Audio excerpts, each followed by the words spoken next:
Olá, tá começando o 91º episódio do A Fonte da Gigahertz, patrocinado nessa semana pela Gorilla Shield e pela ExpressVPN. Quem tá falando aqui é o Marcos Mendes e de um lugar, não sei se é secreto ou não, mas diferente, Felipe Espósito também tá por aqui, beleza? Tudo certo, Marcos, e aí, como é que tá? Tudo beleza, estamos gravando hoje no módulo ADT, na noite. Na noite. E não é tão surpresa porque quem me segue já viu onde eu tô, né? Então, assim. Verdade. Espero que tenha dado pra aproveitar. E só passar muitos dias por aí? Não, daqui a pouco eu tô de volta. Só um Boa. finalzinho de semana. Boa. Obrigado por ter achado um tempinho, então, pra gente poder gravar aqui o A Bora Fonte. lá. Vamos já começar direto com alguns follow-ups. A gente falou das legendas do aplicativo de podcasts no iOS, né, que pintou aí no último update. E eu comentei que você pode subir os áudios, além de o áudio ele fazer a identificação sozinho, e leva um tempinho para Apple fazer, né, garantir que o que você colocou na transcrição, se você subiu o áudio, de fato é o que está ali no episódio. E o Rumble lembrou que, além disso, eles processam a transcrição também, que é fornecida pelo servidor, para bater o tempo certinho, né, para entregar ali o aplicativo no formato universal que ele dê suporte. Então, basicamente, o app não entende os formatos de legenda que você manda, então ele converte isso tudo para uma coisa dele ali. E por isso também deve levar um tempinho aí para chegar em português, mas tá a caminho, isso de acordo com a Apple, eu acho que a gente pode falar. Com certeza. E lembrando, a gente até tinha comentado sobre os idiomas suportados. Agora, no momento, nesse 17.4, funciona em inglês, francês, alemão e espanhol. Então, são 4 idiomas. Em breve deve aparecer mais algum por aí. Tomara, porque o Brasil é um mercado meio grande de podcasts, né? Com certeza, né?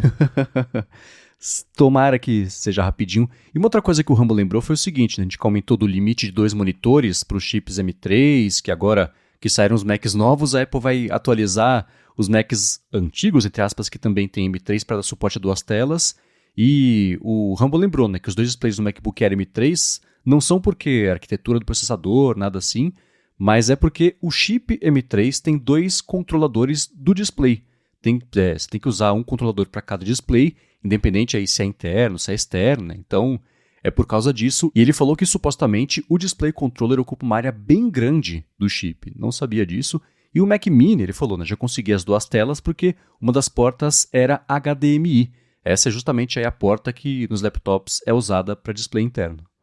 Pois é, e agora, como a Apple já tinha confirmado com esse último update do macOS, se eu não me engano, já habilitou isso para quem tem MacBook Pro M3. Então, eles anunciaram como algo novo do Air, mas pelo menos quem tem o M3 recebeu já o update para habilitar o suporte a 2 monitores ali quando a tela está fechada, mas, né, de fato não vem para os modelos mais antigos. Então, para a galera que quer 2 monitores, vai ter que trocar de computador mesmo. Pois é, fico muito curioso para saber por que isso não estava habilitado, e agora que saíram os Macs novos, ela habilitou. Bom, tanto para os novos quanto para os antigos também, mas tá aí. Update na mão de todo mundo. Se você tem um M3 e estava sentindo falta disso, atualiza correndo e diz pra gente se você tá curtindo, porque é importante também. Agora, mais uma semana que não teve iPad, né? Estamos aqui na expectativa de anúncio, de lançamento. Eu tenho um palpite de que dessa semana não passa. Porque o outro palpite é, na semana que vem, convites de WWDC. Então, para não misturar os canais, iPad nessa semana, anuncia, beleza. Semana que vem, pessoal empolgado com o iPad novo, já tem WWDC, convite, etc. O que você acha disso? Geralmente o convite para a WWDC, o anúncio, vem ou no finalzinho de março ou na primeira semana de abril. Então, ano passado mesmo foi em março, foi no dia 29 de março, só que em 2022 foi dia 5 de abril. Então, é entre um desses dias. A gente, né, já está esperando faz tempo, até acredito, naquele episódio em que o Adorno participou com a gente. Abraço, Adorno. Abraço, A gente teve vários plantões durante o A Fonte, porque a Apple lançou o MacBook Air, aí a gente ficou, o iPad deve vir em algum momento. Não apareceu até agora. O Gurman falou disso na coluna dele nessa semana. Ele comentou que, pessoal, que o Gurman, assim, ele fala que vai chegar e depois não chega, e ele dá uma enrolada. E ele comentou que, veja bem, eu falei que vai chegar em algum momento entre março e sei lá quando. Então, E março do ano que vem.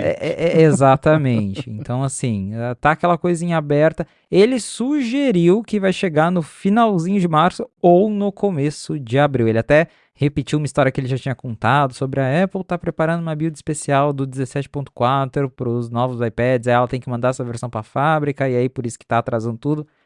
Mas tá próximo, mas pelo jeito não tão próximo quanto a gente estava esperando, que o próximo que a gente estava esperando era, sei lá, na semana passada, e não aconteceu. Então até agora, pelo menos neste domingo à noite que a gente tá gravando, sem novos iPads. Beleza. E foi curioso porque saiu a matéria no 95 Mac falando do calendário de quando anunciou a WWDC. Eu falei, nossa, mas vocês estão loucos, cara. WWDC, o convite vai ser daqui a um tempinho. Nope. Aí tá lá no histórico, né, que varia de metade de março ao começo de abril. Então já vai esquentar os motores pra isso. Que loucura, de novo, né? Parece que foi Com ontem a última certeza. WWDC. Exato. É porque a gente esquece que normalmente quando a Apple vai anunciar algum evento, eles anunciam 2 semanas antes, mas é porque daí só envolve a imprensa, né? O WWDC tem a parte dos desenvolvedores, que você pode participar, pode ir lá no Apple Park e tal.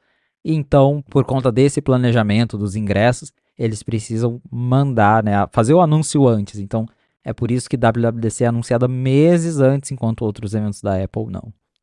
Tem já alguma coisa sobre presencial? Quer dizer, né? A Apple tem feito aqueles eventos menores que eles transmitem pra quem tá lá no parque o mesmo vídeo que a gente vê no conforto de casa, né? Então é meio curioso.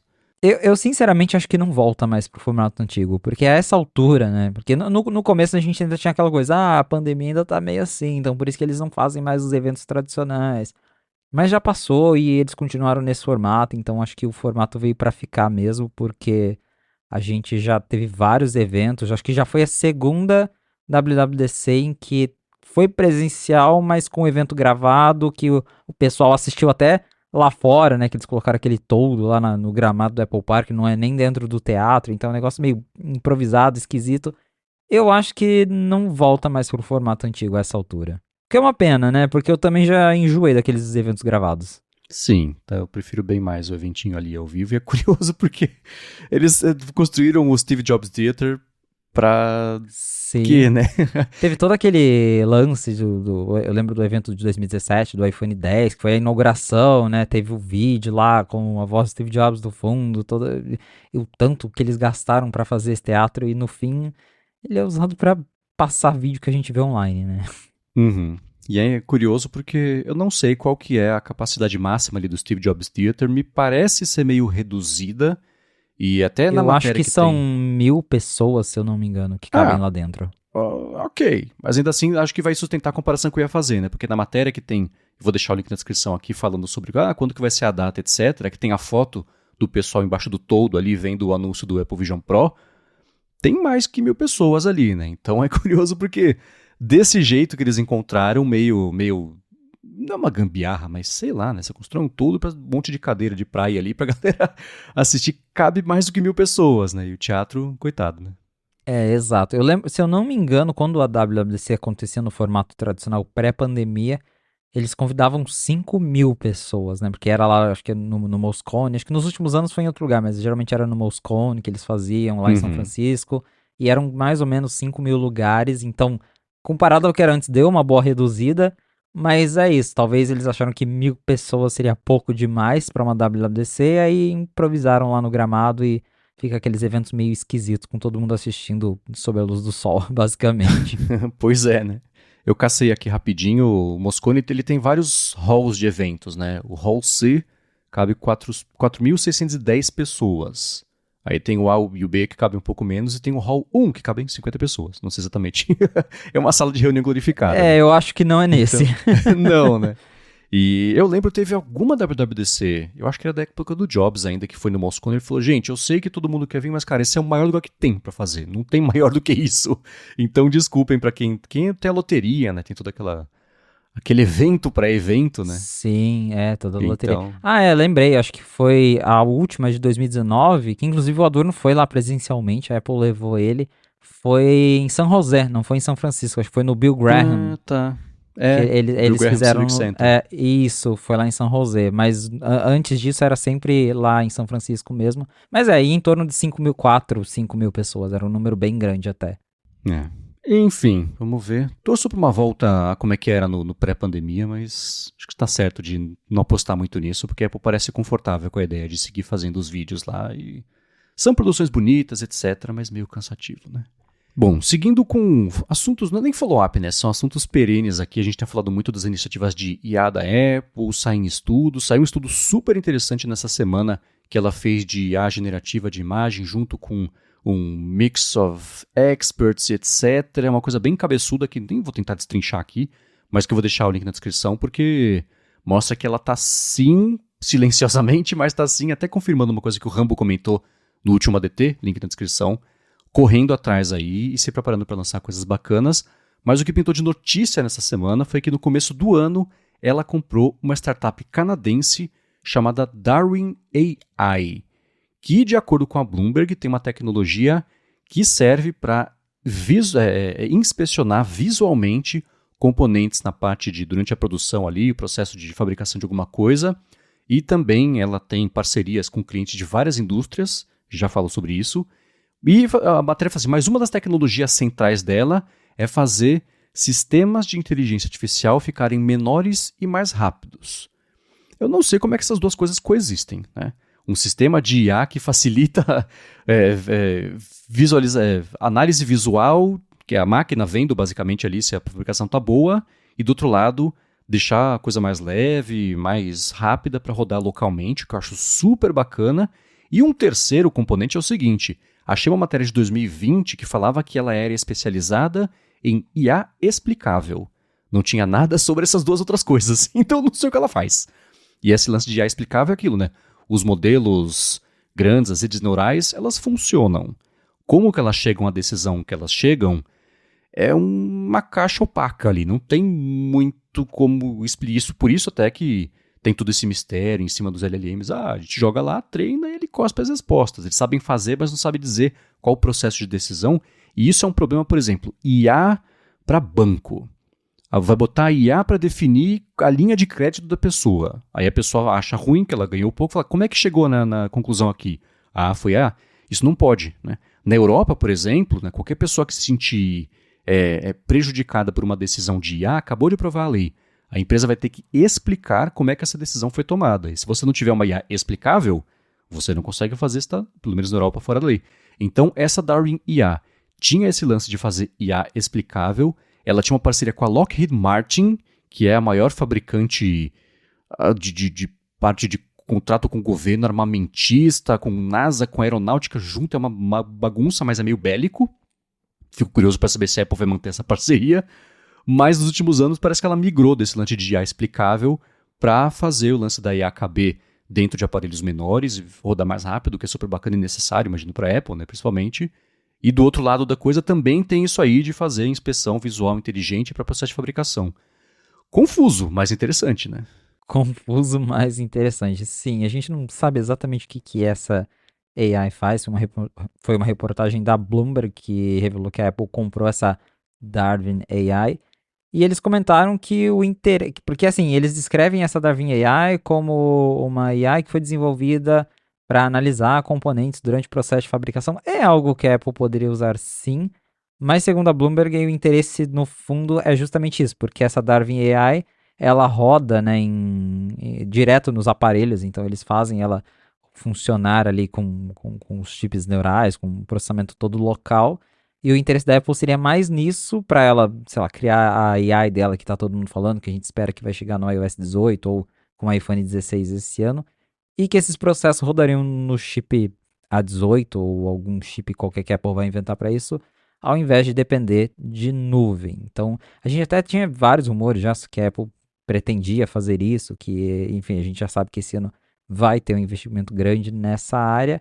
Então, no fim das contas, para reforçar, o interesse talvez não era nem no que a AI faz, mas sim na base dela, que pode ser útil para o que a Apple quer fazer, porque ela quer apresentar daqui a alguns meses, provavelmente na WWDC. Uhum. né? Porque dependendo do negócio que ela for apertar mais e tirar mais proveito ali, né? A parte de você usar IA para fabricação é super legal, né? Você consegue ter uma fabricação mais eficiente, mais confiável, por conta disso fica mais barata, etc. Mas não é brinquedo de IA pra gente mexer. Então, né? Se for o lance de dar uma apertada na IA para caber num aparelho menor, ao invés de um supercomputador rodando uma NVIDIA, rodando iPhone, aí isso muito nos interessa, por motivos óbvios, né? O Google acabou de anunciar que o Pixel 8 não vai receber o modelo Gemini Nano, que é o menor que eles tinham feito dos 3 que eles lançaram recentemente. Os Pixel 8 Pro receberam, o 8 ia receber, não rolou. O Google falou, putz, não coube, tentamos, não deu, gente. Então, dá pra ver que é um desafio, né? Fazer isso direito, ficar bacana e em aparelhos que não sejam tão parrudos assim. Então, se for isso, bacana, né? Agora, se for um lance de fazer IA explicável, dá pra entender que a Apple talvez tenha também muito interesse nisso, porque já tinha saído matéria, né? Que ela não ia querer lançar uma IA que gerasse uma Siri que respondesse absurdos, ela ficou super insegura de fazer uma coisa assim, quase que o projeto não vai pra frente por causa disso. Então, IA explicável também é um foco, não sei, uma necessidade que ela tem, e a Apple se preocupa mais com isso, parece, do que a maioria, né? Então, investir nisso é interessante. Exatamente. Eu acredito que talvez vai ser um misto das duas coisas, que o iOS 18 vai ter alguns recursos de AI já agora para todo mundo, que provavelmente serão baseados em nuvem, e que vem algo específico para iPhone 16 no final do ano, que a Apple vai falar que precisou do poder do chip A18, qualquer coisa assim, que daí vão ser recursos processados localmente só nesses chips novos. Então, acho que eles vão pelos dois caminhos, não vai ser nem só um nem o outro. Sim. Eu conto, não que eu torça para que isso aconteça, mas acho que é inevitável que tenha funções de IA que só o iPhone novo tem por causa disso, né? O chip já deve ter sido... Tudo bem que para fazer esse chip desse ano, o processo começou faz 3, 4 anos, né? Tem sempre esse delay grande para chegar. Mas a Apple teve pelo menos um ano para que nesse chip ela pensasse um pouco melhor em funções de IA que ele vai poder cumprir e fazer, então espero sim que tenha coisas que só sejam disponíveis nele. Não tem jeito, né? Mas claro, nem tudo. Bom, concluindo aqui os follow-ups, eu comentei, eu tinha comentado no ADT, não lembro de ter comentado aqui, mas a gente pode ter falado rapidinho do Constellation, a série que a gente fala, vamos ver se Constellation rola, né, pra voltar aqui o nosso, como é que o Rambo falou semana passada no ADT? O quadro flutuante, que seja sobre Apple TV Plus aqui, semana a semana. Eu tentei ver Constellation, não rolou, não foi pra mim, mas o Ricardo Soares protestou. Ele falou assim, Marcos, como, em caps, você não curtiu Constellation em umas 15 interrogações, né? Dê outra chance. Se você deu pra Severance, verdade, tem que dar pra Constellation também. É muito boa. Você tá vendo, Felipe? Não, eu vou decepcionar o Ricardo agora, porque eu não estou vendo Constellation. E a gente até sempre brinca, porque a gente recebe muito feedback da galera falando, eu quero quadro comentando o Apple TV Plus regularmente, mas é o que o Marcos já conversando aqui, é difícil a gente achar um conteúdo que nós dois assistimos e que nós dois gostamos, e que assim, nós dois assistimos em dia, né, porque nem tudo a gente consegue parar pra acompanhar a série. Uma das que dá certo que a gente faz é For All Mankind, a gente fez com Ted Lasso também, mas são muitas séries e é difícil conciliar tudo. Então, primeiro, então, não vi Constellation, ainda não está nos meus planos ver. E o quadro do TV Plus também vai ficar, sei lá, pra próxima temporada de For All Mankind, provavelmente. Então, né? E uma coisa assim, eu acompanho, aliás, recomendo que todo mundo acompanhe também o podcast TV Sem Spoiler do nosso amigo Dante Gessulli. E ele fez um episódio sobre Constellation quando estreou a série. E nos últimos episódios ele falou, eu tenho uma desconfiança do que eu acho para onde tá apontando a série. E aí depois a série apontou pra isso e falou, sabia? Então tem um grande mistério, não sei que a série tá rolando ainda, mas tem um twistzinho na série que por ter escutado ali ele comentar, eu já sei o que é, né? Então não daria nem pra gente comentar aqui de um jeito fingindo não saber o que é, porque não dá. É que nem o Succession, que eu vi muito triste sabendo o que ia acontecer, porque eu queria ter visto com os olhos frescos de verdade, sem ter os spoilers aí, mas não rolou. Mas Ricardo, eu posso até dar uma outra chance, mas por enquanto não. Se um dia eu estiver no mood certo de novo, se o final da primeira temporada for super, a galera falar que foi incrível, aí eu dou essa chance, senão, putz, de boas ideias e de séries interrompidas, o inferno tá cheio e é a vida. Por aqui é a mesma coisa. Muito bem, follow-ups concluídos, quero puxar aqui um assunto que tem a ver com o Apple TV, que eu achei bem interessante, apesar de que eu sei que vai irritar muita gente, já me irrita, e vai irritar mais gente ainda. Se isso acontecer mesmo, tô deixando um mistério aqui, porque antes eu vou falar sobre a Gorilla Shield, que está patrocinando mais esse episódio do A Fonte e segue oferecendo 10% de desconto só nesse mês, vai reduzir o desconto mês que vem, hein? Então 10% nesse mês para você entrar lá e comprar acessórios para seus aparelhos, seja eles da Apple ou não, com o cupom GHZ, facinho de lembrar, e para facilitar, o link na descrição já aplica o cupom direto, então não tem desculpa. A Gorilla Shield, se você não conhece, é a G-Shield para os íntimos, né? Ela tem uma série de acessórios de bastante qualidade que vão desde capinha, película para vários aparelhos, não só iPhone, tem cabo, tem carregador, você acha também acessório para notebook, tem adaptador, tem pop socket, tem mochila, tem copo térmico até, se você quiser. Tem vários suportes aí e por aí vai, né? Aliás, eles mandaram para testar algumas coisas, falei sobre o suporte de laptop que eu tô adorando. Falei semana passada do carregador 3 em 1 também, que eu achei super bonitinho. Esse a Larissa já pegou para ela adorou e tá usando toda a noite. E eles mandaram também para testar uma capa para os AirPods chamada capa Fiber G-Shield. Ela parece uma mala de viagem, é super bonitinha e ela tem uma parte dela é um plástico, um poliuretano, sei lá, que é um plástico bem firme e também tem ali a parte de dentro, você vê que tem um pouquinho de fibra de carbono também. Eu vou fazer assim, vocês vão ouvir. É resistente, de verdade, parece pelo menos. Então eu usei. Ela é grandona, então é para quem gosta mesmo de usar aqueles cases grandes para proteger as coisas. Eu não tenho essa necessidade, porque o mais radical que é o meu dia quando pego o elevador, não é exatamente uma coisa que exija muita proteção e tenha muito impacto, mas é levinha, é bacana que encaixa perfeito ali os AirPods dentro dela. E se eu fosse usar um case, uma capinha assim, essa seria sim a que eu usaria. Ela vem com uma travinha de metal, ou se você quiser, você pode comprar lá com eles também. Aquele cordãozinho para você colocar do lado dos AirPods. Eu também eles mandaram para eu testar. Eu puxei de todo lado, o negócio segurou, não arrebentou, já é um excelente sinal. Também você pode comprar lá com eles. E se você usar o cupom GHZ para finalizar sua compra, você ganha 10% de desconto. Aproveita que é nesse mês, vai reduzir mês que vem, não deixa para amanhã. Passa aqui na descrição do episódio, pega o link e dá uma espiadinha numa infinidade de produtos que eles oferecem. Tudo que eu tô usando, eu tô gostando, fiquei feliz da vida do tanto de coisa que eles mandaram para testar. Vou seguir falando aqui sobre elas, mas para conferir por conta própria, entra lá em gorillashield.com.br, tem link na descrição. Não esquece, cupom GHZ para ter 10% de desconto agora no mês de março. Muito obrigado a Gorilla Shield pelo patrocínio de mais esse episódio aqui do A Fonte e pelo apoio a toda a Gigahertz. Valeu, Gorilla Shield. Muito bem, tem um rumor aí que faz um tempinho que está rolando sobre uma espécie de plano gratuito do Apple TV Plus, que a Apple, claro, não falou nada oficialmente ainda a respeito disso, mas o que aconteceu foi que o pessoal descobriu que nessas últimas semanas ela contratou uma pessoa que trabalhava lá na NBC Universal. Eu fiquei pensando, no mundo paralelo poderia ser a Linda e a Karine indo pra lá e não sujando a carreira dela, né? Mas deixa isso pra lá.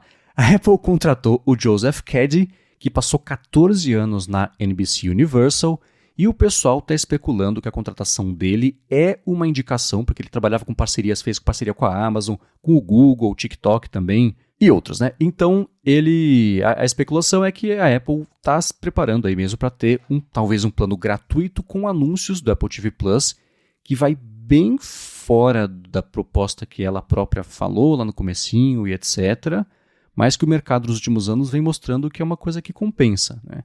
E a contratação dele se junta a alguns outros executivos também aí do mercado. Tem a Jacqueline Blease, que veio do FanDuel, Chandler Taylor, que veio do Peacock, Jason Blum também, que trabalhou no DirecTV, NBC Universal também, né? Então pode ter indicado o brother aí para emprego novo também. Então a Apple está aos pouquinhos montando essa equipe.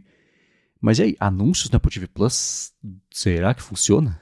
Olha, essa altura as coisas da Apple já estão cheias de anúncios pra todo lado que não vai ser uma surpresa. A gente falou esses dias, anúncios na App Store acabaram de chegar no Brasil, você compra um iPhone novo e um monte de propaganda de serviços da Apple, claro, mas... Então assim, a Apple se rendeu aos anúncios, né? E considerando... A gente já teve vários rumores aí de que o Apple TV Plus poderia ganhar anúncios em algum momento. As coisas começaram a fazer mais sentido quando a Apple aumentou o preço da assinatura, que antigamente era $6,99 e foi para $9,99. Isso a gente está falando do preço nos Estados Unidos, aqui no Brasil também subiu. Então, assim, quando eles já aumentaram o preço, já ficou uma coisa meio. E parece lógico que eventualmente vai rolar um plano com propaganda. A gente não sabe como é que vão ser essas propagandas, né? Até porque se trata da Apple, mas essa contratação agora, que veio lá da Business Insider, a reportagem original, indica que eles estão estudando com assim, uma intenção muito clara de fato lançar isso, que é algo que está crescendo lá dentro, essa ideia de colocar anúncios dentro do Apple TV Plus. E como você bem notou, isso está virando uma tendência dos outros streamings, porque a Netflix acho que foi uma das primeiras que lançou o plano básico deles com anúncios. Disney foi atrás, Disney também, acho que lá fora pelo menos já tem um plano que tem anúncio também. Os outros streamings estão todos indo por esse caminho de lançar um plano que tem propagandas. Então é chato, né? A gente não gosta, mas me parece que é uma coisa bem óbvia, que é uma questão de quando que vai acontecer, porque eu acho que né, a essa altura tá mais do que claro que os streamings estão seguindo esse caminho e provavelmente a Apple, que como eu falei, já tem investido em anúncio em outras áreas, né, principalmente com a App Store, a gente tem escutado que a Apple até recentemente teve uma notícia que a Apple talvez iria usar AI para melhorar a plataforma de anúncios da App Store dela. Então, me parece natural esse caminho de termos anúncios no TV Plus. Claro que ninguém gosta, né? A verdade é essa, ninguém gosta, mas como eles estão aumentando o preço do plano normal, fica aí como uma opção mais acessível para quem não se importa em ver os anúncios. E no que eu falei que já incomoda é que a gente não pode esquecer que já tem anúncios no Apple TV Plus, só que é sempre só das coisas da Apple, né? Você vai dar Play lá, você tá pagando o negócio da Play, antes tem Sim. essa outra coisa. Não quero ver outra coisa, eu quero ver o que eu dei Play. Deixa eu ver, por favor, né? Não, e Então às é uma vezes coisa são dois trailers, um atrás do outro. Tá. Isso ainda não aconteceu comigo, mas se a Apple tiver uma métrica de quem pula em tempo recorde o trailer, eu tô lá no top 5 porque eu detesto e não, né? Tem um segundo a perder com isso. E a Amazon fazia no começo, até a Amazon parou, né? Ela vai voltar, vai ter, ela já falou que vai ter. Ela vai aumentar nos Estados Unidos a assinatura do plano só do vídeo, né? Você tem que assinar o Amazon Prime e pagar mais para não ver anúncios. Aqui ela deu uma aliviada nisso, mas isso deve rolar em breve também. E já virou padrão de mercado, né? A Netflix, ela acho que ela deu a confiança para as outras empresas de streaming fazerem isso também. Ela lançou aquele plano com anúncios lá já faz um tempo. O HBO Max eu não tenho certeza se tem lá fora plano gratuito com anúncios ou não. Pra gente que mora no Brasil, a boa notícia é que tem hora que é bom, né? A gente ser esquecido pelas empresas americanas e gringas em geral, porque essas coisas demoram também para chegar aqui, né? O ônus e o bônus de morar pra onde ninguém presta atenção. Mas ainda assim é uma indicação de que o mercado está indo para lá.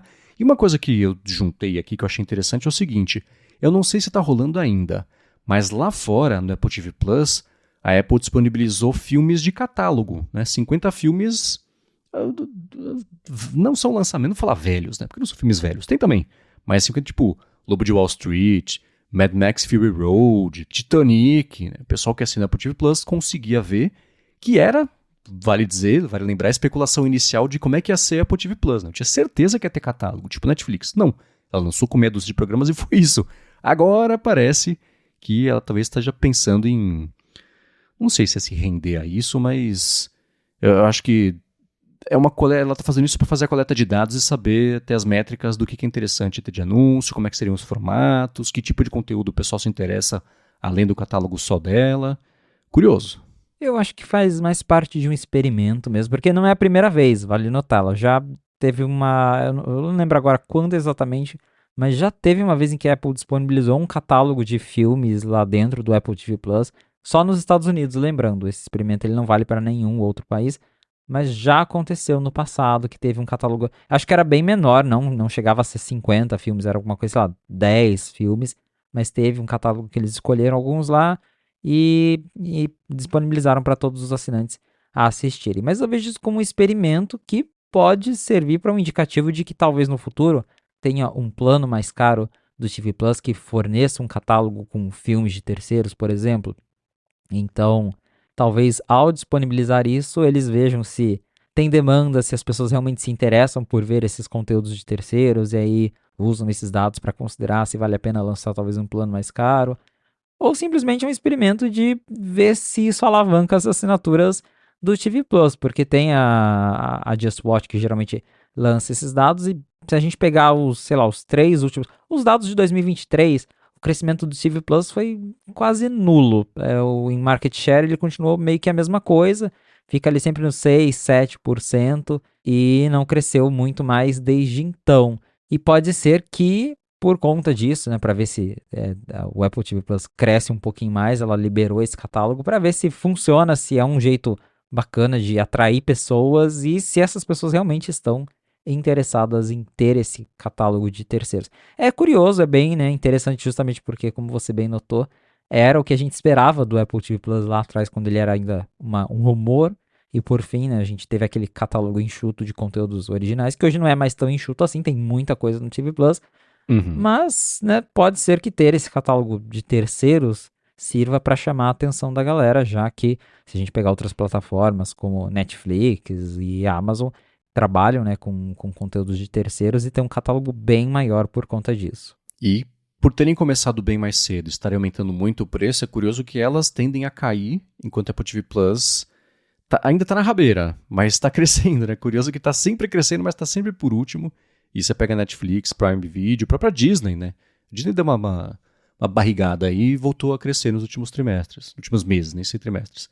Mas ainda assim é curioso ver que mesmo aqui no Brasil, a Apple, mesmo crescendo, não consegue sair do último lugar antes dos outros, né? Que é que engloba tudo e que tem basicamente a mesma quantidade de assinantes da Apple TV, que é outra coisa curiosa. Mas eu conto mais com essa ideia de ser um experimento e ver o quanto é relevante para as pessoas que assinam o Apple TV Plus ter acesso a um catálogo mais extenso, para que aí ela lance isso como um plano mesmo, ou que isso vire um plano e tenha um plano mais barato que não tenha isso, sei lá, acho que é meio por aí, e nesse imbróglio todo ela poder ter dados mais amplos aí, de preferência, hábito de uso, para filmes especialmente, para saber entender melhor como fazer uma boa experiência para inserir anúncios, para quem não quiser pagar muito caro. Vamos ver o que o futuro nos reserva, mas acho que essas duas notícias que a gente comentou já nos dão uma ideia do que esperar para o Apple TV Plus, né? Anúncios e quem sabe um plano mais caro com filmes de terceiros. É isso aí. Agora, uma das coisas, a gente vai falar já da segunda coisa, mas a primeira que o Mark Gurman comentou na newsletter dele esse último fim de semana foi sobre linha nova não, né? Atualização na linha básica de AirPods. Ele falou que a Apple está se preparando para fazer a produção em massa para sair lá na frente, mas só para o ano. 2 modelos do AirPod nada, do AirPod básico, e eu já achei interessante, né? Porque hoje em dia a Apple vende os AirPods de segunda geração, vende os da geração atual, né, de terceira, Lightning ou com carregamento MagSafe, e é isso, né? E o Gurman falou que pode ter um AirPods normal Pro e um normal, né? Com design diferente, outra coisa interessante também, né? E aí, o que você fez de sentido dessa matéria? A linha de AirPods está virando iPad, basicamente. Mas pode ser uma boa coisa, né? Porque, enfim, vem mais opções aí e talvez venha AirPods mais baratos. Porque hoje a linha, realmente, como você comentou, ela consiste no... Você tem a opção de comprar os AirPods 2, que são os AirPods mais baratos que você pode comprar atualmente. Eu lembro que na Amazon, né, em outras lojas que não são a loja oficial da Apple, você encontra os AirPods 2 por $99. Então eu acho que já é um preço bem ok, só que ao mesmo tempo esses AirPods 2 estão bem velhinhos, né? Até olhei aqui agora, na Apple custa $129. Então 129 naqueles AirPods 2 que, né, já estão bem desatualizados, não tem nada dos recursos mais modernos, não tem o cancelamento. Ok, que o cancelamento é um recurso pró, segundo a Apple, mas não tem cancelamento, não tem os modo adaptativo. Então tem várias coisas que ficaram para trás com as atualizações aí que os AirPods foram tendo ao longo dos anos. Não tem, acho que nem suporte ao Find My, se eu não me engano, esses AirPods de segunda geração. Ele só marca lá no aplicativo qual foi o último lugar que você usou, mas não tem o rastreamento de fato como os mais novos. Então, parece que a Apple vai dar uma atualizada nessa linha básica, porque hoje, reforçando, AirPods 2, aí já pula para o 3, que é um tanto mais caro, que aí já pula para os AirPods Pro, que são bem mais caros. O Max a gente nem considera, porque esse aí... se um dia lançarem cores novas pra ele, já vai ser uau, a Apple lembrou que esse negócio existe. Que eu ainda acho que eles vão descontinuar isso numa sexta-feira à noite com um press release. Ele pra foi o alguém, AirPower assim. que saiu. Exato, foi o AirPower que saiu. Ele deu certo, mas nem tanto, né? Porém, voltando agora aí nos AirPods de entrada, vai ser interessante porque, segundo o que o Gurman vem dizendo, já não é a primeira vez que ele fala isso. Parece que a Apple tem essa ideia de dividir em 2 modelos. Então eles vão excluir AirPods 2 e 3, joga fora assim, no sentido de tira eles da linha oficial. E ela vai lançar um AirPods baratinho, que vai estar na faixa de preço dos AirPods 2, só que aí com tecnologias novas. E ela vai lançar um meio termo entre os AirPods baratinhos e o Pro, que vai entrar no lugar dos AirPods 3, com um preço um pouquinho mais elevado, que vai ter alguns recursos que parecem bem interessantes. Por exemplo, ele fala que talvez esse modelo do meio tenha cancelamento de ruído, que hoje é uma coisa só do Pro. Então já vai ficar bem mais apelativo e não vai custar $250, que é o preço que os AirPods Pro custam. E aí com isso a Apple vai tentar dar uma alavancada nas vendas de AirPods, porque a gente tem escutado recentemente que justamente que faz tempo que a Apple não lança AirPods novos, AirPods Max estão abandonados, o Pro teve só aquela revisão com a porta USB-C agora, com o iPhone 15 no final do ano passado, mas aquilo lá não é suficiente para convencer as pessoas a trocarem de AirPods. O Pro de segunda geração mesmo é lá de 2022, se eu não me engano. Então já faz um tempinho. Os AirPods 3 também já foram lançados há muito tempo, é de 2021. Então assim, o hype já passou, quem tinha que comprar. Óbvio que sempre tem gente para comprar novos, mas acho que a massa já comprou, então as vendas devem estar meio estagnadas. E agora a Apple vai se preparando para lançar novos modelos, que apesar do Gurman ter falado que a produção está começando agora, eu chuto que isso aí vai ficar para vir junto com os novos iPhones lá para o final do ano, que é quando a Apple geralmente anuncia novidades de AirPods. Uhum. Teve um... Quando que foi? Faz uns 3 anos que ela falou, ó, hoje o evento é iPhone, AirPods e Apple Watch, o ecossistema móvel, né? Então faz sentido sair junto mesmo. Achei interessante, né? Primeiro, design atualizado, legal. E o fato de ter o cancelamento ativo de ruído e Find My, que aproxima ele dos AirPods Pro, a ponto de eu pensar, tá, então os AirPods Pro, qual vai ser a motivação? Né? Tudo bem que tem a ponta de borrachinha lá, de silicone, enfim, né? Que é super, assim, usar os AirPods sem isso parece que você está usando errado, né? É estranho, né? Quando você acostuma, é estranho, mas o que ela pode fazer de evolução dos AirPods Pro, já que os AirPods normais vão colar muito nele, né? Não sei, o lossless, que é aquele codec lá que ajuda a chegar próximo da qualidade de CD, mesmo por Bluetooth, parte de saúde, né, que são os rumores, pode medir frequência cardíaca, temperatura, isso tudo bacana se rolar e fizer direito, e porque se não for isso, o que chega neles, né, para diferenciar dos AirPods normais, que não seja só pontinha de silicone? Exatamente. Eu também fico me perguntando isso. Imagino que eles vão encontrar diferenciais. Uma coisa que você comentou agora sobre os sensores, temos muitos rumores sobre a Apple experimentando, fazendo estudos sobre colocar sensores de saúde direto ali nos AirPods, então isso pode se tornar um diferencial da linha Pro, ou talvez ela manter alguns recursos exclusivos, como por exemplo, a gente tem agora o modo adaptativo, que é aquele modo que fica entre o cancelamento de ruído e o modo ambiente, e ele faz uma mescla inteligente do que ele acha que deve ser filtrado e o que não deve ser filtrado. Talvez esse tipo de coisa continue sendo exclusivo do Pro, enquanto o modelo baratinho vai receber só o cancelamento e o modo transparência tradicional. Então tem algumas coisas que dá para eles limitarem, mas sim, vai ficar bem mais próximo, vai fazer as pessoas pensarem mais sobre qual AirPods elas querem comprar, mas é bom ter as opções e principalmente se tratando aí de um produto que já está desatualizado há um bom tempinho, tanto seja sobre os AirPods 2 que são bem velhos ou até mesmo o 3 que já está há alguns anos no mercado, então vai ser bacana ter atualização para esses dois modelos, teoricamente, de uma vez só. Bom, certamente vou pintar mais. Se vai começar a produção agora de larga escala em maio, devem pintar mais informações a respeito dele, e quando ela começar a fazer a larga escala disso, já começa a pintar rumor também da geração próxima do Pro, etc. A gente vai saber. Claro que a gente quer saber o que vocês pensam também, então gigahertz.fm /feedback. Aliás, o que vocês sentem falta nos AirPods, né? Seja Pro, seja o não Pro, AirPods Max. Acho que é bom a gente saber a demanda de mais pessoas do que só eu e você, né? Do que pode chegar aí. Então manda lá, gigahertz.fm/feedback. Agora uma notícia que saiu lá no Mac Magazine essa semana, o Pedro Henrique Nunes deu aí o furo que iPhones 15 estão sendo fabricados no Brasil. Foi uma coisa que até você comentou também lá no 95 Mac. Aí sempre que essa notícia dessa, a pergunta do pessoal vai ficar mais barato? E a resposta geralmente é não, né?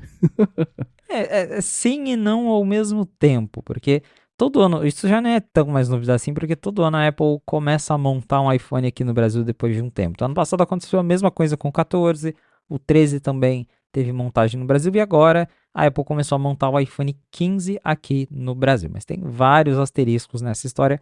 O primeiro deles isso só vale para o modelo de 6.1 polegadas. A Apple não está montando aqui nem o iPhone 15 Plus, nem o 15 Pro e nem o 15 Pro Max. Então é exclusivo para o modelo de entrada mesmo do iPhone. Só ele que está sendo montado aqui no Brasil. Segundo, o preço, que o pessoal geralmente quer saber, tipo, vai ficar mais barato. Na Apple não fica. Se você abrir lá o site da Apple, vai ser o mesmo preço de sempre, que se eu não me engano, é R$ 7.500 para o modelo de entrada. 7.299, 7.300 no modelo de entrada. Então, esse preço continua lá, mesmo sendo um modelo nacional. Porém, a Apple costuma repassar essa... Porque quando você monta um produto no Brasil, você tem redução de impostos. Mesmo que pouco, porque grande parte, né, as peças continuam sendo importadas da China, ela só está montando tudo aqui, mas você importar tudo peça por peça e montar aqui versus importar o produto, tem uma diferença na carga tributária, então ela consegue cortar alguns gastos com impostos que ela tem se ela importasse o iPhone por completo, né, o kit fechadinho. Então, essa redução, geralmente, ela repassa isso para os varejistas. Então, embora a Apple continue vendendo o iPhone dela a 7.299, já dá para, se você procurar nessas lojas de varejo, você já encontra o mesmo iPhone por preços um tanto mais baratos, não que seja uma metade do preço, mas já dá para achar aí o iPhone 15, eu até fiz uma pesquisa, o iPhone 15 128 GB, você já acha por volta de 5.400 no varejo, que é uma boa diferença comparado aos 7.299 da Apple. Então, para o varejo até que faz uma diferença, a partir de agora deve ser mais fácil de encontrar o iPhone 15 de entrada, esse modelo de 6.1 em promoções, em ofertas, descontos, mas na Apple, na loja dela, o preço continua o mesmo. E isso sempre, essa notícia anual sempre vem para lembrar que a Apple ainda tem uma fábrica, né, entre aspas, aqui no Brasil, que é a Foxconn lá de Jundiaí, que quando foi inaugurada chegou a fazer iPad, chegou a fazer vários produtos da Apple aqui, eu acho que desde a época ali do iPhone 4, e tinha uma expectativa muito grande sobre isso que no fim não foi para frente, né? A gente sabe como que o Brasil é burocrático, a própria Apple, né, tem a questão de como ela vende, se posiciona, os preços, e aí por fim essa fábrica só serve hoje para realmente montar ali o iPhone do ano, para dar uma reduçãozinha no preço, e é isso. Então é uma notícia legal, mas que ao mesmo tempo não tem um impacto tão grande quanto as pessoas podem esperar. Pois é, e me lembrou agora que lá atrás da fábrica dela, ela tem duas fábricas da Foxconn em Jundiaí, atrás de uma delas tem a rua Steve Jobs e tudo, quando A inaugurou, foi rua a Steve festa. Jobs. Pois é, e é isso, né? E eu cacei aqui, essa redução, né, que você encontrou do preço oficial dela para o preço que dá para achar no varejo, já é de 26%, para ser preciso aqui, 26,03%, então é mais até do que os 10% de desconto que a Apple dá quando você paga à vista.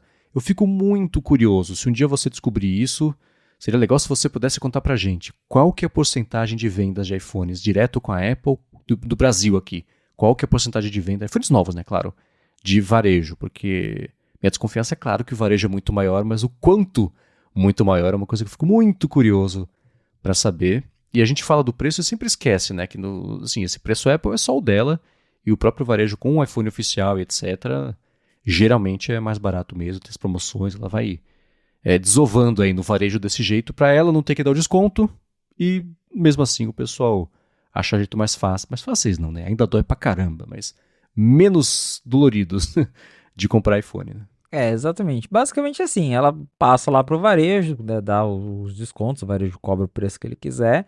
Ela fica feliz de qualquer jeito, né? Vendendo pelo varejo. Uhum.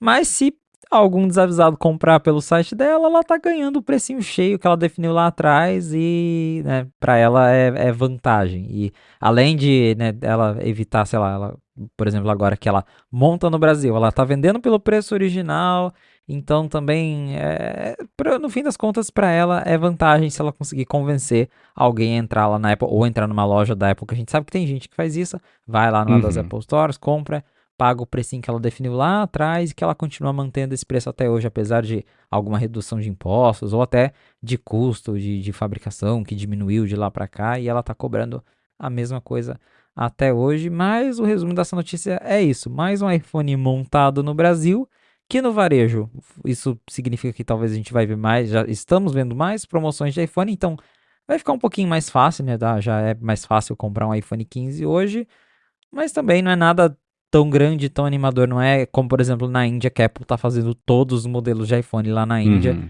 para realmente atender a demanda local. É uma coisa bem específica para um modelo específico, então não, infelizmente ainda não é dessa vez que a Apple de fato está investindo pesado no Brasil. Mais uma vez ela só realmente dando uma otimizada ali, talvez até na logística dela para não depender tanto da China aqui. Uhum.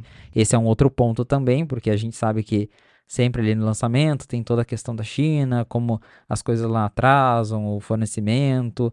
E aí agora ela usa até a fábrica dela aqui no Brasil para dar uma aliviada, porque pelo menos que eu até comentei isso na minha matéria do 95. Eu acredito que se a gente pegar a linha 15, no Brasil provavelmente a mais vendida é o modelo mais barato, que as pessoas devem ir mais nesse modelo. Talvez é por isso que ele seja o único que ela escolheu fabricar aqui, porque ela tem os dados, ela fala, esse aqui é o que a galera tá comprando, então vamos montar só esse aqui que vai compensar pra gente e essa é a notícia, né? É legal ver que eles ainda lembram que a Foxconn de Jundiaí existe, mas ao mesmo tempo é uma pena que eles aproveitam ela só para isso, né? Eu acho que teria um potencial bem maior.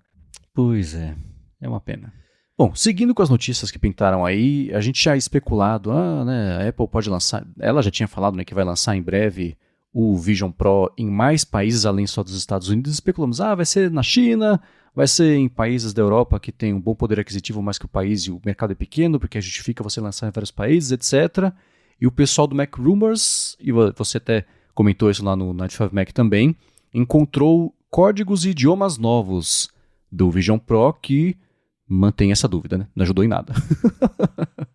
A dúvida continua, são só rumores baseados em código visto, porque a gente até comentou aqui uma vez, o Vision OS, que é o sistema operacional do Vision Pro, ele só está disponibilizado em inglês, e isso vale para o teclado também, então o autocorretor do Uhum. teclado, ele só funciona em inglês, não tem como configurar o teclado em português. Se você quiser usar em português, você basicamente tem que desativar o autocorretor e aí digitar por conta própria, mas o teclado virtual mesmo nem existe no layout em português. E aí, não só em português, mas em nenhum idioma, né, além do inglês. Uhum. E aí, o que o pessoal descobriu fuçando os códigos do Vision OS é que tem referências já a novos teclados virtuais, a novos idiomas para o teclado virtual.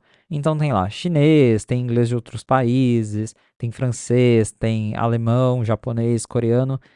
Então, é uma pista de quais podem ser os próximos países onde o Vision Pro será vendido. Não é nada, não é nenhuma confirmação, mas por a Apple estar preparando o sistema dela para esses idiomas, pode ser que esses serão os próximos países onde ela quer lançar o Vision Pro. Então, Japão, Coreia, Alemanha, França, que se encaixa já com o que a gente espera, né? Que provavelmente vai ser algum país da Europa, algum país da Ásia e talvez ali o Canadá junto, que sejam os próximos países a receberem o Vision Pro. A gente não sabe quando que o Vision Pro vai chegar em outros países. A Apple só disse que até o final de 2024 eles expandiriam, mas essa foi a única informação oficial.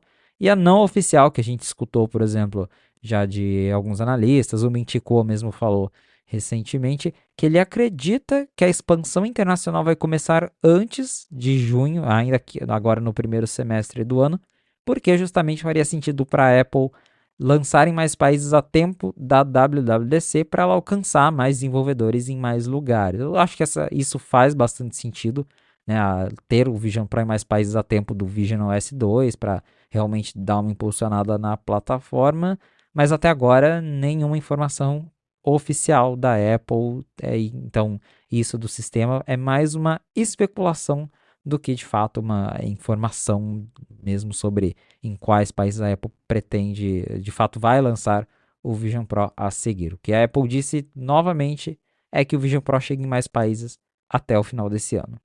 Eu ia puxar justamente isso, né, de lance de aplicativos. O Marques Brownlee falou nessa última semana, putz, eu tô usando cada vez menos, porque, na boa, não tem app, né? Tem um monte de app, mas não tem app, né? Aquilo que a gente já conversou aqui. E a Apple está tentando facilitar como ela pode, né? Lançou um jeito novo de ver os aplicativos do Vision Pro, a App Store do Vision Pro, fora do Vision Pro. Então já ajuda até a mostrar para as pessoas terem contato, ver como é que é mais ou menos ali, etc. Saber que existe.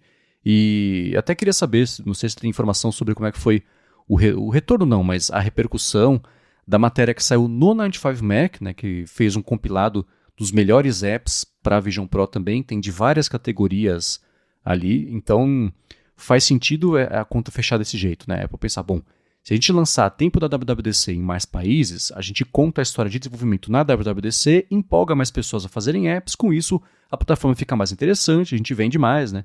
Faz esse ciclo aí. Mas nesse momento o que eu vejo é que, passado o efeito novidade, deu uma esfriada perigosa no assunto Vision Pro, né? Por culpa de estar só por lá, os aplicativos, mas cadê, né? Quem não prestou atenção nem viu isso ser lançado, né? A sensação que eu tenho é essa mesmo, de que o assunto se esfriou, que aquele hype inicial passou, né? Quem queria comprar já comprou. E essa questão dos apps está bem devagar, porque até agora a gente continua não vendo grandes aplicativos chegando, né? Teve o YouTube que comentou que a gente vai dando uma olhada aqui, a gente vai fazer, mas também não disse quando, não tem pressa, não é uma prioridade para eles. Aí recentemente o pessoal do VLC também comentou, o VLC é aquele reprodutor de vídeos bem famoso. Acho que um dos fundadores do aplicativo falou, a gente está testando, só que, na boa, a gente não vê público nenhum para isso. A gente, sei lá, a base de pessoas, de usuários nossos iOS que tem um Vision Pro é 1%. E a gente se lançar, vai ser porque a gente gostou, não porque realmente a gente está esperando, né, ter um retorno. E eu acho que essa é a realidade da maioria dos desenvolvedores. Então, por isso, muitos nem se interessaram pela plataforma. E é complicado, porque o Vision Pro depende muito de ter aplicativos para fazer o sucesso. Porque é como a gente já viu, muita gente comentando nos reviews. É legal, é incrível, é impressionante. As demos lá que a Apple faz com conteúdo 3D, elas chamam a atenção. Mas no dia a dia você quer o quê? Você quer usar aplicativos. Você não vai ficar todo dia abrindo o Dinosaurus VR lá da Apple para usar isso, né, com frequência. Você vai abrir uma vez e depois você vai querer trabalhar. Você vai querer os seus aplicativos de trabalho, os aplicativos de streaming. Então, tá difícil para a plataforma. Começou, apesar de ter tecnologias incríveis, essa parte de App Store já começou bem fraca. E é uma coisa que a gente já comentou várias vezes, porque se a gente analisar bem, a única App Store que deu certo é a do iOS, né? Porque a Mac App Store, ela é meio abandonada. A do WatchOS, ela até, acho que a do WatchOS chegou com mais força que a do VisionOS, porque eu lembro que na época chegou com nomes grandes, tinha Uber, tinha Twitter para WatchOS, tinha Telegram, tinha aqui no Brasil eu lembro que o Nubank fez aplicativo para WatchOS e hoje todo mundo já pulou fora da plataforma. Isso que o Apple Watch tá no pulso de muita gente por aí ao redor do mundo. E mesmo assim a galera, os desenvolvedores não acharam que valia a pena gastar recursos para manter aplicativo de Apple Watch. Então, imagina o Vision Pro, né, que já chegou tão limitado, tão restrito, só em um país, custando caro, e que logo de cara os desenvolvedores já não estão indo muito com a cara dele. Não é um futuro muito promissor, né?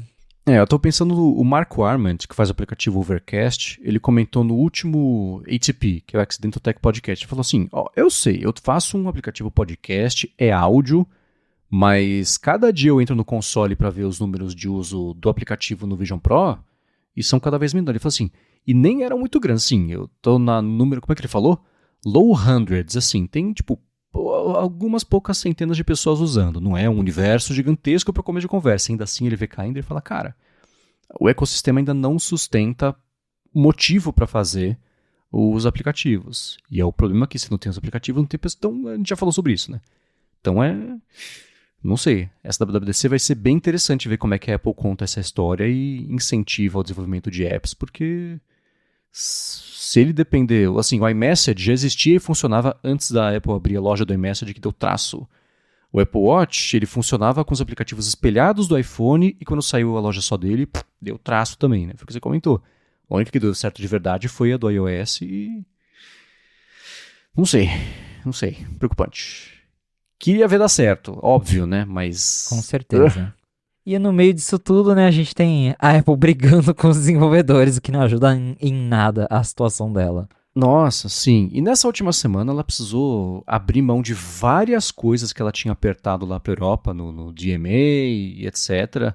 A gente até comentou umas que ela poderia mesmo fazer e ela acabou fazendo. Eu quero falar sobre isso, mas antes vou tirar um minuto do episódio para agradecer a ExpressVPN que segue patrocinando aqui o A Fonte e segue oferecendo o jeito de você aproveitar até 4 meses a mais no plano anual acessando expressvpn.com/afonte. É o seguinte, se o Felipe hoje está viajando, tá ou no hotel ou no Airbnb, está conectado no Wi-Fi, eu espero que ele esteja com a ExpressVPN ligada, porque se ele protege os dados dele, nem quem oferece a conexão sabe o que está acontecendo. Quem viaja, na verdade quem trabalha e depende muito da rua aí, de coisas móveis, etc., vai saber onde você está colocando suas informações, seus dados. Com a ExpressVPN, a sua conexão passa a ser criptografada mesmo que a conexão não esteja segura, os seus dados estão seguros, ninguém coleta, ninguém vê onde você está entrando, que site você está acessando, aplicativo, conteúdo, por quanto tempo, nada disso. E uma parte bem bacana é a seguinte, se você acessar o Max, por exemplo, se conectando no ExpressVPN pelos Estados Unidos, você vê o catálogo de lá. Tem um monte de coisa que tem lá que não tem aqui. E se você estiver viajando, está fora do Brasil, quer ver uma coisa que só tem no Brasil, ExpressVPN, Brasil, roteia a conexão, pronto, você vê tudo como se estivesse aqui e tem acesso a coisas que talvez não estejam disponíveis lá fora. Agora, a parte mais legal é a seguinte, entrando em expressvpn.com/afonte, você vai ter primeiro um mês de graça para experimentar a ExpressVPN, ver como é que é o serviço, ver que você não vai ter problemas com velocidade, com ping e coisa assim, e instalar para ver como é que é no seu iPhone, no iPad, no Mac, na TV, dependendo do modelo, ou então na Apple TV, ou então no roteador da sua casa, se você quiser. E eles até acabaram de lançar um roteador também, mas isso a gente fala no outro momento. E aí, se você for assinar o plano anual, são 3 meses a mais quando acabar os 12, então você junta o primeiro de graça, assina 12, ganha 3 a mais, são 4 meses de graça para usar em expressvpn.com/afonte. Vai lá dar uma espiadinha, eu uso, eu confio, link na descrição. Muito obrigado, ExpressVPN, pelo patrocínio de mais esse episódio do A Fonte e pelo apoio a toda a Gigahertz. Valeu, ExpressVPN!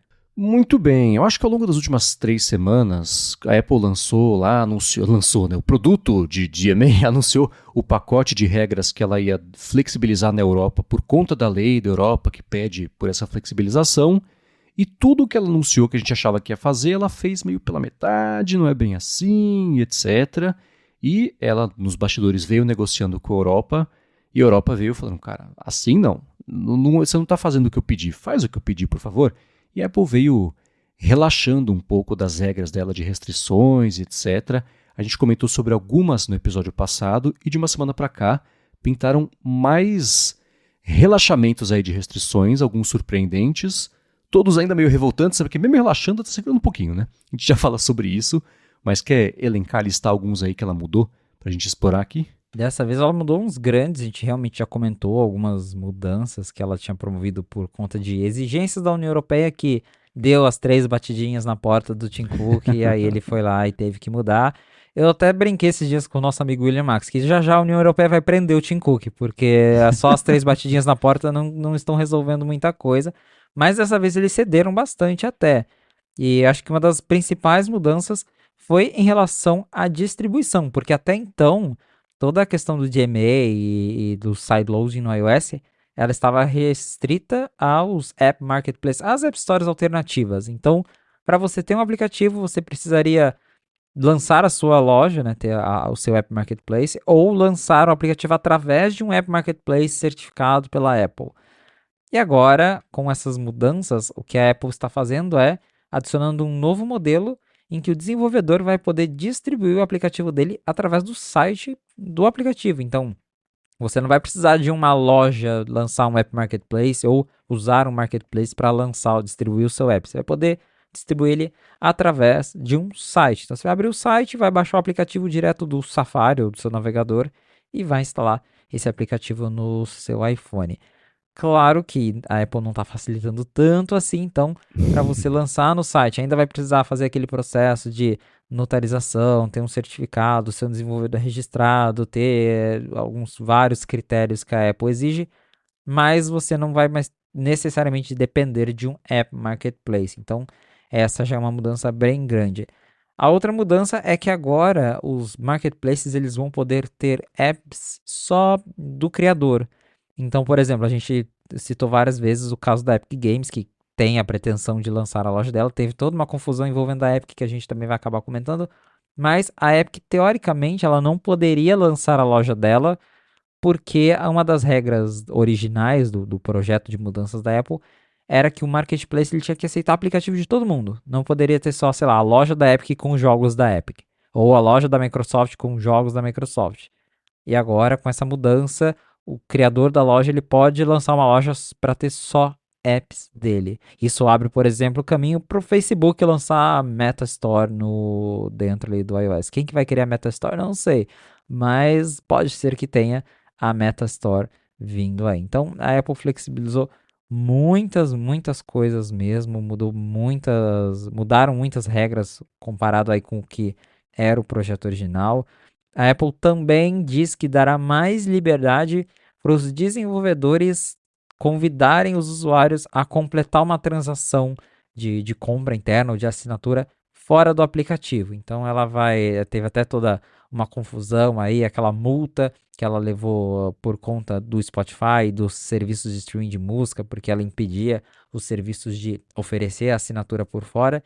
Então ela também estará flexibilizando, na verdade já flexibilizou as regras para que os desenvolvedores possam convidar as pessoas a assinarem ou a comprarem alguma coisa fora do aplicativo, porque fora dele é mais barato. Então já são mudanças bem grandes. Elas só valem de novo para a União Europeia, porque a Apple foi processada lá, teve o DMA, então ela não vai fazer questão de trazer essas mudanças para o resto do mundo, a menos que ela seja obrigada. Mas por hora dá pra ver que realmente as batidinhas na porta do Tim Cook deixam ele bem assustado. A parte de você distribuir seu aplicativo na web, vou colocar meu app no site, as pessoas instalam no iPhone. Tá, as regras são, primeiro, você tem que ter um bom histórico de relacionamento, não só com a Apple, mas na comunidade de desenvolvimento, etc. Ou seja, a Epic tá fora, né? Além disso, você precisa ter, no ano anterior, nos 12 meses anteriores, tido 1 milhão de instalações na Europa, instalações novas, update não conta. Então já tem duas regras bem importantes aí, né? E só com isso já vai limitar bastante ali quem vai conseguir fazer. Tem outras coisas, eu vou deixar o link na descrição aqui para quem quiser ver as regras todas. E assim, ela vai falar, se a gente concordar de te dar o certificado para você distribuir o aplicativo, se a gente te perguntar uma coisa, você responde. Porque se não responder, a gente corta. Então tem muito jeito aí que ela vai seguir. E ela fala assim, a gente vai perguntar coisas, putz, se a gente achar que o site é fraudulento, etc., se não está sendo uma boa experiência, se for estranho, a gente vai perguntar, se você não responder, a gente corta, né? Então, ainda assim, tem que publicar dados de transparência, etc., que aí deve depender muito de como ela conseguir fazer auditoria disso para poder, né, falar que rola ou se não rola. Mesmo assim, todo mundo ainda é sujeito lá ao Core Technology Fee, lá, aqueles 50 centavos por cada instalação a partir de 1 milhão de instalações. Outra coisa, né, que ela fala, o negócio da tela convidando as pessoas a assinarem por fora lá.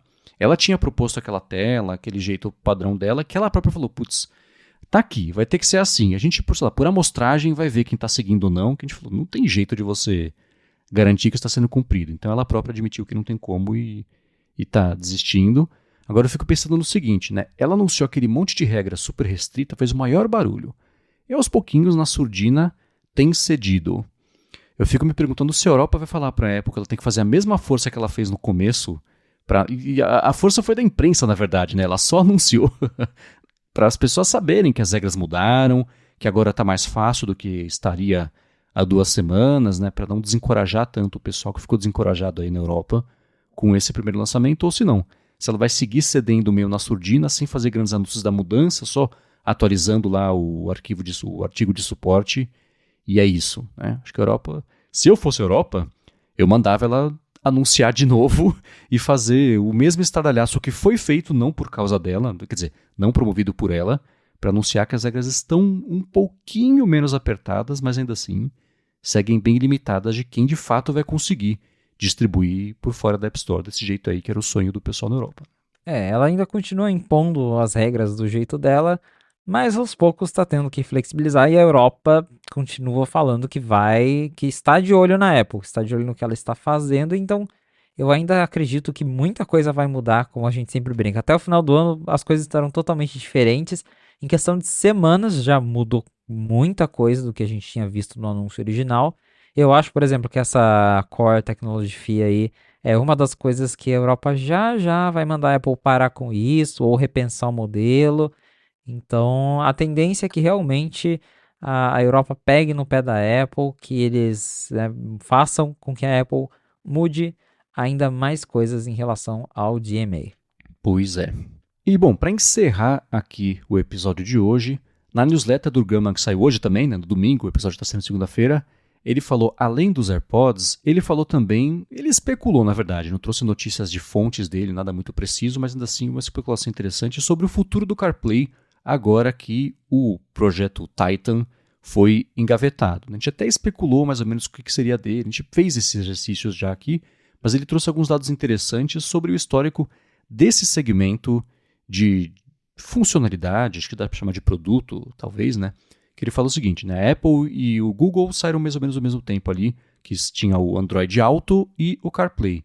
Só que o Google fez o Android Automotive, além do Android Auto, que é o sistema mesmo que roda ali no carro, nativo do carro, para oferecer o que seria a experiência do Android Auto ou do CarPlay, né? Então, ele conseguiu ao longo dos anos fazer várias parcerias, ele citou aqui Porsche, BMW, Volkswagen, Polestar, Ford, Lucid, Stellantis também e GM, que tem esse sistema aí do Google, e mesmo assim, hoje em dia, o Google tem 35% de participação de mercado nesse segmento aí de infoentretenimento, né?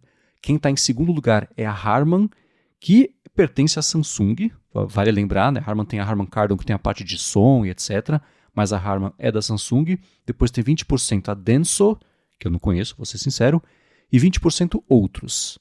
Entra aí, imagino, o CarPlay, né? Então, hoje em dia, a parte de satisfação dos clientes, 86% é quem está liderando é o da Tesla, depois vem o BMW Drive, depois deve cair bastante a partir disso, mas isso para dizer o quê? Que um caminho, ele até fala, um caminho que a Apple poderia seguir, que ela até tentou, ao mesmo tempo de que ela quis fazer o carro dela, que ela tentou com os fabricantes com o CarPlay 2, seria transformar mais próximo do Android Automotive, que é parte do sistema do carro mesmo, oferecendo a experiência Apple da coisa, com o problema, entre aspas, o agravante de que para funcionar, ainda assim você precisa do iPhone, né? Para estar tudo lá, os seus contatos, assinaturas, conteúdos, isso tudo que vocês já sabem, né? Então ele fala assim, a Apple tem 3 opções a partir de agora aqui. A primeira é começar a cobrar os fabricantes de carro para oferecer um CarPlay nativo, né? Porque é uma coisa que a galera mesmo não ia querer pagar, ou então ela oferecer tipo um CarPlay Plus, difícil falar isso, né? Que trouxesse mais recursos, etc. E aí sim a galera pagaria do próprio bolso para ter acesso a essa assinatura. E o que ela poderia fazer é desistir da ideia do CarPlay, essa versão nova de ser customizada para cada carro, etc. Não. Ela faz uma versão mais parruda, só que padrão para todos os carros. E aí os carros adotariam isso, e aí concorreria de igual para igual com o Android Automotive mesmo, né? Lembrando, vou falar de novo, que isso é tudo especulação do Gurman em cima de dados de mercado, mas é uma exploração acho que bem interessante do que pode virar aí do CarPlay, agora que ele é o único projeto aparentemente automotivo lá dentro da Apple. Já que o carro não deu certo, eles devem voltar a focar no CarPlay. E vale lembrar que eles anunciaram aquele CarPlay 2.0, que é justamente esse que aproveita mais, que tem uma integração maior. Só que dois detalhes. O primeiro você já notou que ele ainda precisa do iPhone, então ainda é uma limitação comparado a esse Android específico para carros, que é um sistema do carro mesmo baseado em Android. O Android é super flexível, então é fácil de você colocar Android num carro, né? Já o iOS, até o Gurman fala isso, o iOS é mais complicado porque se a Apple fosse vender isso para as fabricantes, não teria o hardware que ela quer, não teria a tela ideal, não teria o sistema ideal, não teria o chip da Apple, ela basicamente ia ter que trabalhar com hardware de terceira, a gente sabe que a Apple não gosta disso, então ela ainda prefere ter uma customização maior, mas que isso continue dependendo do iPhone, o que ela está fazendo com esse CarPlay novo. Só que a gente já viu que também o CarPlay novo não está dando, pelo menos por enquanto, não está dando muito certo, porque a gente teve duas fabricantes que anunciaram suporte aí ao novo CarPlay, e eu acho que das duas só, que acho que uma foi a Porsche, outra eu não lembro qual foi, mas até agora mesmo a Porsche ela chegou a anunciar, mas não tem nenhum carro à venda hoje com esse CarPlay novo. E é até engraçado que esses dias o Tim Cook apareceu num evento da Porsche, que eles foram anunciar alguma coisa, e teve uma participação do Tim Cook no vídeo lá conversando com o CEO da Porsche, e eles falaram até de Vision Pro, mas parece que as fabricantes elas não ficaram interessadas em aderir a esse CarPlay novo.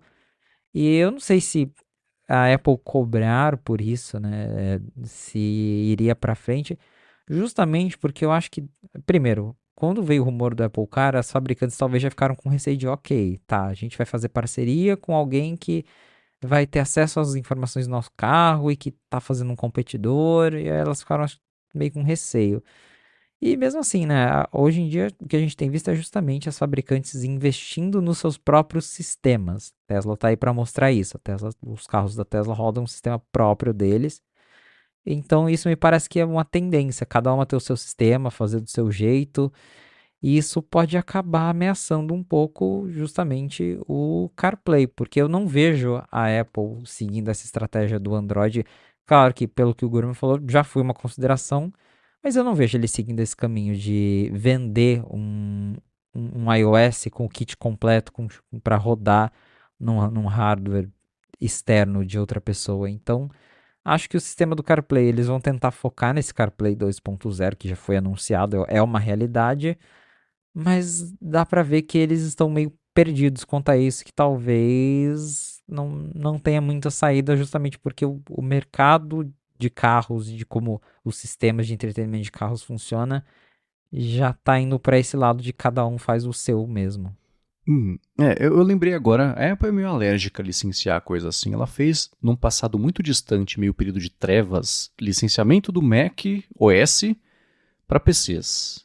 Tinha um fabricante de PC que já vinha lá com o macOS instalado, é óbvio que não deu certo, e ela sempre teve muito problema com isso e concluiu que o lance dela é mesmo fazer o hardware, o software, etc., que foi até reforçado depois pelo Jobs quando anunciou o iPhone e só apertou mais de lá para cá, né?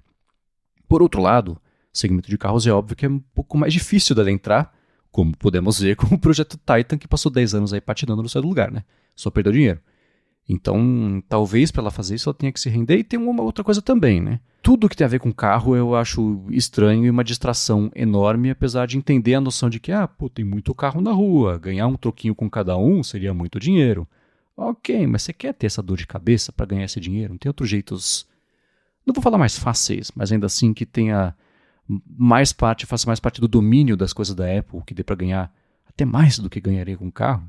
Acho que eles poderiam apostar as fichas em outra coisa, porque carro a gente já viu que não vai pra frente. Pois é. É claro que se você discorda, você faz o seguinte, pode ir em gigahertz.fm/feedback e mandar pra gente por quê. A gente pode seguir essa conversa aqui, é até bom. E assim, eu não sou um grande motorista, o Felipe também não é um grande motorista, então quem curte muito carro, tem um hobby de carro, fala, não, você está falando bobagem, é claro que tem.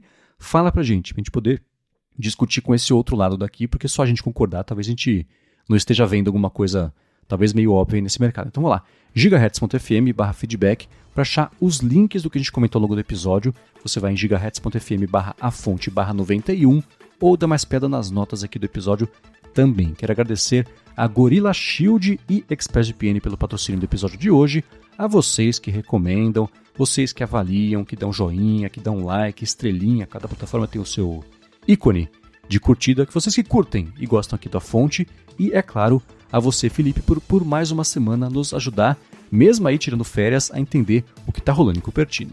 Valeu, Marcos, obrigado, audiência, por ter ficado com a gente até o final de mais um episódio do A Fonte. Se você quiser me encontrar nas redes sociais pra gente bater um papo, é só me procurar no @felipe.exposto lá no Instagram e no Threads. Muito bem, sou MVC Mendes. Nessas redes você também me encontra aqui no Área de Trabalho e Área de Transferência na Gigahertz. Você me encontra na Alura, no Hipsters Fora de Controle e todo sábado no Mac Magazine. Vou deixar o link na descrição da coluna do último fim de semana sobre o improvável banimento, mas não por falta de tentativa aí, do TikTok nos Estados Unidos. Obrigado mais uma vez pela audiência de vocês e a gente volta na segunda que vem. Um abraço e até a próxima.